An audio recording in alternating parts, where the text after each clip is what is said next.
पाकिस्तान के लिए जासूसी करने के आरोप में गिरफ्तार यूट्यूबर ज्योति मल्होत्रा की पुलिस रिमांड कल खत्म हो रही है। अब तक पुलिस ने ज्योति की डायरी, फंडिंग स्रोत और विदेशी संपर्कों की जांच की है।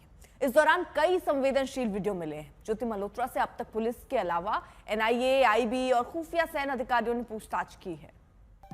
हिमांशु मिश्रा हमारे साथ हमारे सहयोगी और जानकारी के साथ जुड़ चुके हैं। हिमांशु, अभी तक क्या क्या मिला है पूछताछ में?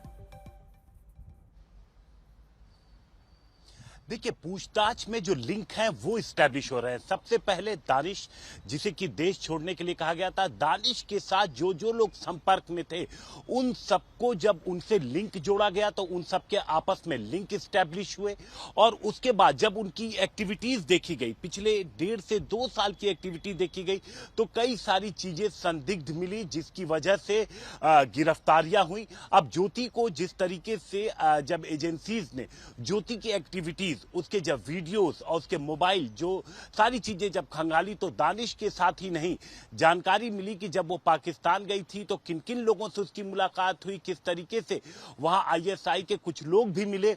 अब सवाल यहां पर यह है जांच में कि क्या सीधे तौर पर आईएसआई कह के मिलाया गया या फिर ज्योति को धीरे धीरे इस पूरे जासूसी कांड में फंसाया गया और उसके बाद उसको मोहरा बनाया गया। इन सारी चीजों की जांच एजेंसियां कर रही हैं। कौन से चैट डिलीट हुए हैं ये बेहद महत्वपूर्ण है। एक तो ये, दूसरा कुछ ऐसे ऐप भी मिले हैं जो ऐप के ऑटोमेटिक 24 घंटे में जो चैट है वो डिलीट हो जाती है।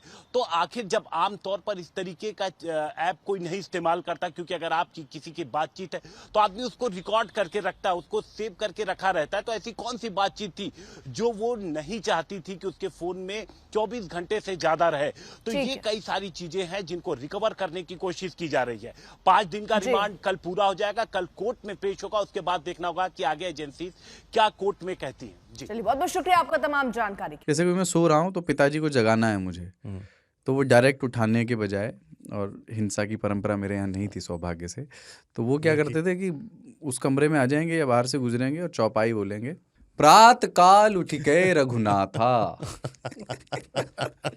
मात पिता गुरु नावई माता।